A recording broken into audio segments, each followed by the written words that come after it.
The Tiara Club, Princess Alice and the Magical Mirror. Hi, I've been lonely to meet you. You're the best, not like horrible Princess Perfecta and Princess Florine. Sometimes they're so spiteful. My big sister says it's because Perfecta didn't get nearly enough tiara points to join the fantastic Tiara Club last year. So now she's back in the first year with us. Poor us. I'm Princess Alice, by the way. I'm learning to be a perfect princess at the Princess Academy, just like you. But you know what school is like.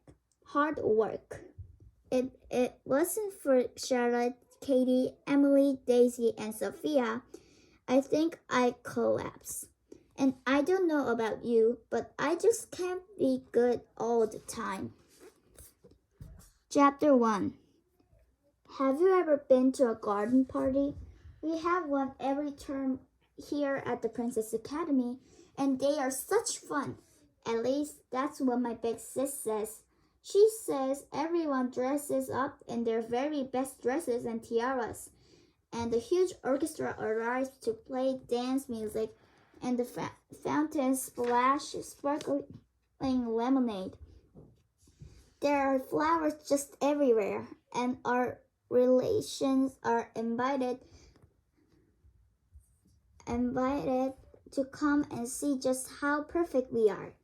And if it looks like rain, guess what happens? Fairy G, that's the school fairy godmother, floats a sunny blue sky over the whole garden.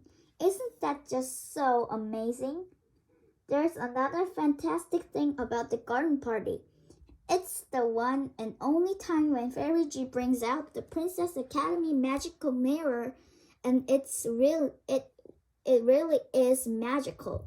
My big sis made me promise I wouldn't tell anyone what happens because it's supposed to be a real huge surprise. But I know it's okay to tell you.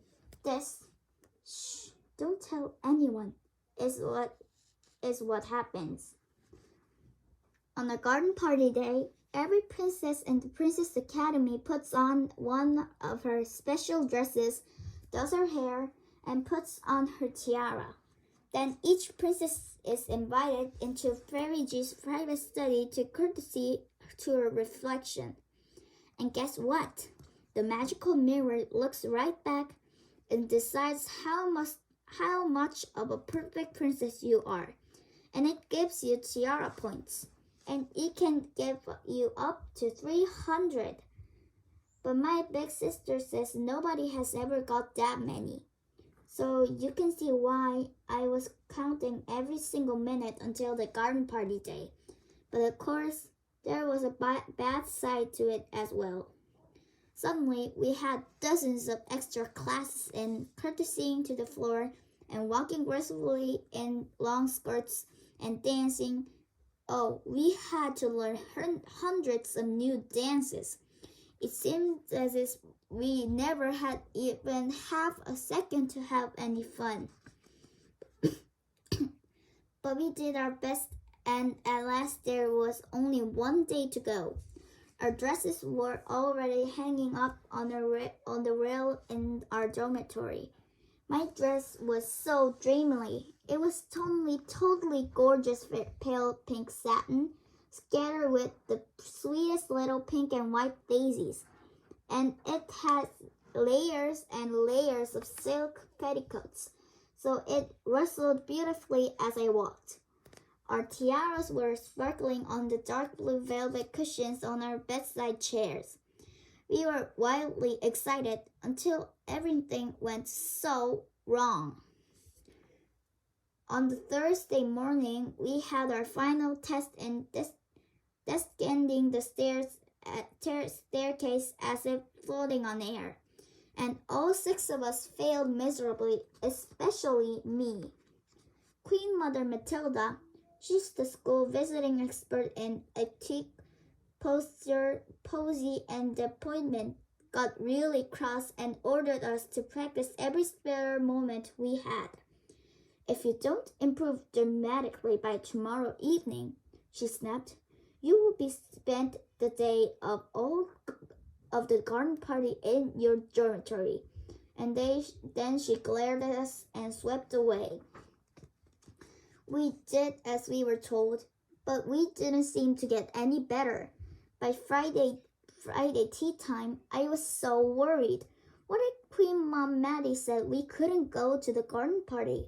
That would be totally terrible, because we never get to see the magical mirror and win our tiara points. My feet hurt, Charlotte moaned as we dragged ourselves to the grand staircase for what felt like the 100th time since breakfast. Maybe we'll just sail down this time, Katie said hopefully. No chance, I said gloomily. I fell over about 10 times this morning. Head up, breathe in, straighten your back, and smile, Emily and Daisy chanted together. And don't forget to courtesy on the second to bottom step, Sophia added as we reached the top landing. We all groaned loudly. Ooh, Florine, do look! Horrid Princess Perfecta suddenly appeared with her nasty friend. It's the Dozy Rosy Posies. Florine gave us a pitying smile. So it is. Isn't it a shame that they are only perfect princesses when it comes to falling downstairs? And she and Perfecta snickered loudly as they went along the corridor. I pretended I hadn't heard them and stared out of the window. Outside, in the sunny garden, there were 3 kitchen maids, Marina, Prue, and Jenny, were running to and fro with armful of flowers. Usually they're kept busy inside by the academy cook, Big Clara, but totally they were arranging huge vases of lilies and roses and big white daisies all the way down the drive and around the courtyard of the Princess Academy. Aren't they lucky? I said to Emily. They don't have to worry about how to walk down a stupid staircase. I suppose, Emily looked doubtful, but just imagine having Big Clara ordering you about every second of the day. Emily was right about Big Clara being bossy. Prue had obviously put one of the vases in the wrong place in the courtyard because Big Clara was jumping about in rage and shouting at her.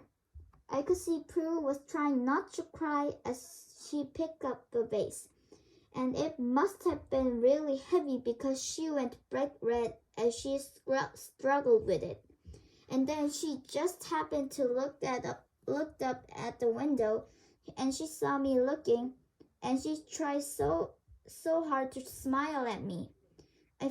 I felt so sorry for her. I made a funny face and pretended to jump about just like Big Clara. Big mistake. Prue laughed, and she dropped the vase, and it smashed into 1,000 pieces and squashed all the flowers. And at the exact that moment, I heard a stern voice from the corridor below calling, Princesses, let me see you float down that staircase.